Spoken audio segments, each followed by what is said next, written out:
back to the Japan It's Sashi YouTube channel. Today I will teach you Japanese vs Sinhala language. Okay, let's go to the video.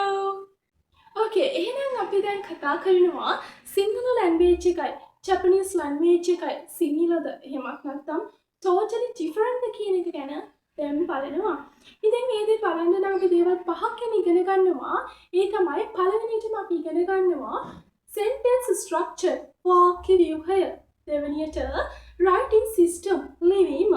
තුන්වෙනියට අපි කතා කරනවා politeness system ගෞරවභාවය. හතරවෙනියට pronunciation උච්චාරණය.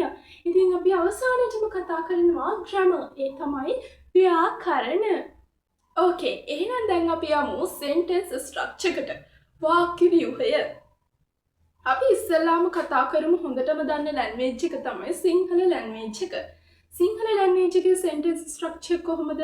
subject, object, verb. අපි ගමු example එකක් බලන්න. අයියා වාහනේ පදවනවා. අයියා තමයි subject එක, වාහනේ තමයි object එක, පදවනවා තමයි verb එක. ඒ විදිහටනේ සිංහල language එකේ sentence structure එක. right, අපි දැන් යමු Japanese language එකේ කොහොමද බලන්න.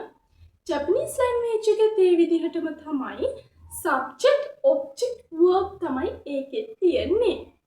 ඒකට අපි example එකක් ගමු බලන්න. මම බත් කනවා. වතෂි වා ගොහන් නො තබෙමස්.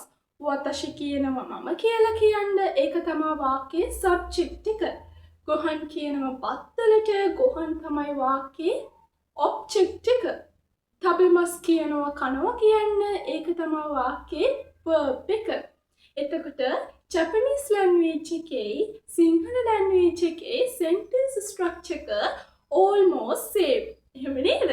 ඉතින් එතකොට අපි සිංහල speakersලා විදිහට Japanese study කරද්දී ලේසි වෙන විදිහට තමයි sentence structure එක තියෙන්නේ. right, එහෙනම් දැන් ඔන්න අපි කතා කරමු writing system එක ගැන. ලිවීම. ඉස්සෙල්ලාම අපි ඒකේ කතා කරමු Japanese language එක ගැන. Japanese language එකේ alphabets තුනක් තියෙනවා. මම ඒක මගේ පළවෙනි වීඩියෝ එකේදී කිව්වා. ඒ තමයි hiragana, katakana, kanji. Kanji තමයි Chinese characters. එතකොට ඔන්න Japanese language එකේ alphabet system තුනක් තියෙනවා. right. එහෙනම් ඔන්න අපි දැන් යා සිංහල language එකට. සිංහල language එකේ අපි දන්නවා එකම alphabet system එකක් තමයි තියෙන්නේ. ඔන්න එතකොට writing system එකේදී Japanese language එකට වඩා සිංහල language එක ටිකක් ලේසි.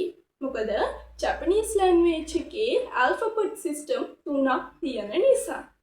Okay, එහෙනම් ඔන්න අපි දැන් තුන්වෙනි එක විදිහට කතා කරනවා pronunciation උච්චාරණය ගැන. ඒකේ අපි ඉස්සලාම ගමු සිංහල language එක.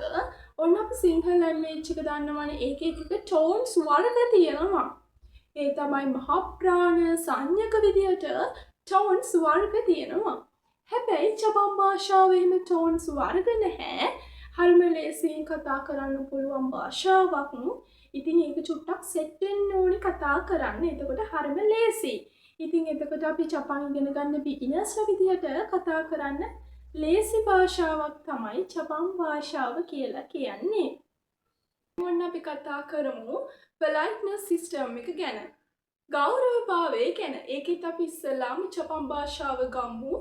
ජපන් භාෂාවේ politeness systems තුනක් තියෙනවා. ඒ තමයි casual, polite, honorific. එහෙම නැත්නම් keiko කියලා කියනවා. ওই විදිහට casual කියලා කියන්නේ අපේ සම වයසේ යාළුවොත් එක්ක ඊට පස්සේ family එකේ කට්ටියත් එක්ක කතා කරන්නේ අපේ casual system එකට. ඊළඟට polite. polite system එකේදී අපි කතා කරනවා teachersලාට, eldersලාට. ඊළඟට honorific. එහෙම නැත්නම් keiko. ඒ system එකේදී අපි කතා කරනවා bossට, customersලාට, very important peopleslaත් එක්ක තමයි honorific. එහෙම නැත්නම් keiko system එකෙන් කතා කරන්නේ. ඉතින් එතකොට ජපන් භාෂාවේ අපිට තේරෙනවා respect එක ටිකක් හරිම strong කියලා අපිට තේරෙනවා. right. ඊළඟට එහෙනම් කතා කරනවා සිංහල language එක. සිංහල language එකේ එහෙම systems වර්ග නැහැ. හැබැයි respect එක ගොඩක් තියෙනවා. හැබැයි ඒක හරිම නැචුරල් වේ එකකට තමයි ඒක සිද්ධ වෙන්නේ.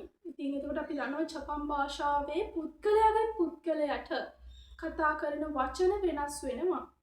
එතකොට සිංහල භාෂාවේ එහෙම දෙයක් වෙන්නේ නැහැ. ඊළඟට අපි කතා කරන්නේ ග්‍රැමර් ව්‍යාකරණ පිළිබඳව. ජපන් භාෂාවේ ව්‍යාකරණ පිළිබඳව කතා කරද්දී ඕගොල්ලන්ට මතකද පළවෙනියට මම කතා කරේ මොකද්ද?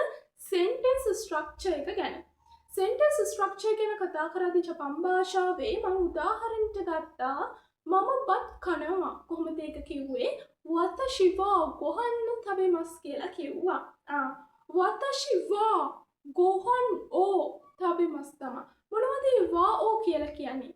ඒව තමයි ජපන් භාෂාවේ තියෙන පාටිකල්ස්. තව තියෙනවා ගා, ඊට පස්සේ නී, වා ඕ ඔන්න ඔය විදිහට ඔය විදිහට ජපන් භාෂාවේ පාටිකල්ස් තියෙනවා. හරි. හැබැයි සිංහල භාෂාවේ එහෙම පාටිකල්ස් නැහැ. ඒක හැබැයි verb එක change වෙනවා. ජපන් භාෂාවේ verb එක change වෙනවා. හරියට කනවා, කෑවා, කන්නේ නැහැ. අන්න ඒ විදිහට තමයි verb එක change වෙන්නේ. ඉතින් එතකොට ජපන් භාෂාවේ ග්‍රැමර් ගැන කතා කරොත් ඒක ස්ට්‍රක්චර්ඩ් හැබැයි ටිකක් ඩිෆරන්ට්. සිංහල භාෂාවේ ග්‍රැමර් ගැන කතා කරොත් ඒක හරිම ෆ්ලෙක්සිබල් හැබැයි ටිකක් කම්ප්ලෙක්ස්. ඔන්න අපි දැන් ඇවිල්ලා තියෙන්නේ ෆයිනල් කම්පැරිසන් එකට. ඉතින් අපි ඉස්සෙල්ලාම ගමු අපේ සිංහල ලැන්ග්වේජ් එක. සිංහල ලැන්ග්වේජ් එකේ රයිටින් සිස්ටම් එක හරිම ඊසි. ඊට පස්සේ ෆ්ලෙක්සිබල්, ඊට පස්සේ නැචරල් ෆීලිංග්ස් තමයි තියෙන්නේ. ඊළඟට අපි කතා කරනවා ජපනීස් ලැන්ග්වේජ් එක ගැන. ජපනීස් ලැන්ග්වේජ් එක ගත්තහම රෙස්පෙක්ට් එක හරිම ස්ට්‍රෝං, ඊට පස්සේ ස්ට්‍රක්චර්ඩ්, ඊට පස්සේ රයිටින් සිස්ටම් එක ටිකක් හාඩ්. හරි. ඔන්න ඉතින් ජපන් භාෂාව සහ සිංහල භාෂාව ගත්තහම සමානකම් තියෙනවා. හැබැයි ගොඩක් අසමානකමුත් තියෙනවා. ඉතින් ඔන්න ඕගොල්ලන්ට ලේසි භාෂාව මොකක්ද කියලා කමෙන්ට් එකක් දාගෙන යන්න අමතක කරන්න එපා.